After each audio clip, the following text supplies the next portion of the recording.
highs and lows of Daytona, and we are with somebody that unfortunately experienced a bit of a low tonight, JJ Yeley. Didn't qualify for the race, didn't go the way that you wanted. Can you walk me through the last lap in the first duel? Because it feels like everything happened really quickly. It did, and honestly, it started with about 5 laps to go. Right after the second, or after the first pit stop, BJ McLeod was pushing me. We were doing the same thing we've been doing the entire race. We picked up the 16 car, and the three of us together ran almost 3/4 of a second faster. And because I could never see anyone in front of me, I knew that the 50 was way behind me. I felt like as long as we stayed in that trio, we were in perfect situation to lock ourselves in the race. And then, again, with about 4 or 5 laps to go, the leaders were coming. The 16 went to the top to let the leaders go by, and when they went by, he just didn't jump back down, which I thought was odd. And I think we lost almost a second for the last 3 laps. And because of that, it let the second group get up to us, and obviously it came up just a little bit too short. So, I can imagine that, he was a Chevy team. There was a Chevy, the 50 was a Chevy. I'm sure there was a call that said, hey, you need to do something different. So that's the only thing I can figure, because, we ran as a trio for, again, almost 20 laps, and everything was fine to slow down when it counted. So just super disappointed for Hex.com. There's almost 80,000 Hexicans, and they've been just blasting on social media. They were so excited, so pumped for this opportunity, and to know that we came up literally 3/4 of a lap short for making it is a bigger sting than if we would have never been in that position. So it is what it is now. I will say, Frontstretch caught up with the 16 of Hemrick. He said that he had no idea the situation. For the record, that was his perspective. I'm sure that doesn't change how you feel about it, because you don't make the race, you don't make the race. But is it one of those things where it's not in the cards, it's not in the cards, and at that point, there wasn't really anything that you could do on the racetrack?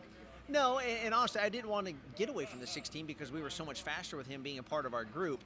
It's easy one thing to say. Obviously, a NASCAR rule, you're not supposed to dictate the races, so he's not going to self-incriminate himself. But, there's a timer on my dash. I know exactly what every lap time is, every lap we go. And, I could tell that we, again, went from running 40-19s to running 50-20s, basically when it really, really mattered. So, I don't blame him. I'm sure it's happened plenty of times when you go speedway racing. It's manufacturer against manufacturer. That's why all the Chevys pit and they do their own thing. So, I just wish I would have been in a better position or done a better job in those last 2 laps to try to either get away from him and just do the best that we could, just me in the 78.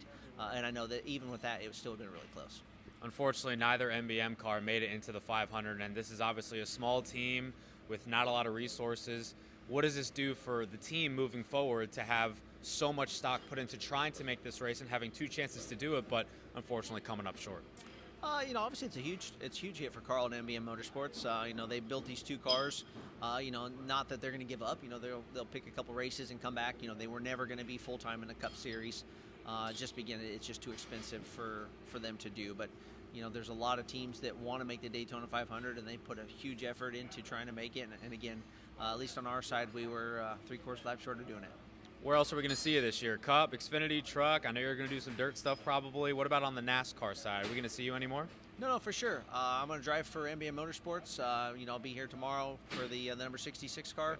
We have Remote Health Solutions on board as our primary sponsor, as well as the American Frontline Doctor. So we're excited about those opportunities. We're going to make a bid for the whole year, so next year, or the whole year on the Xfinity side. So we'll see how it goes, and we'll just sweep what happened today behind us and look toward the future.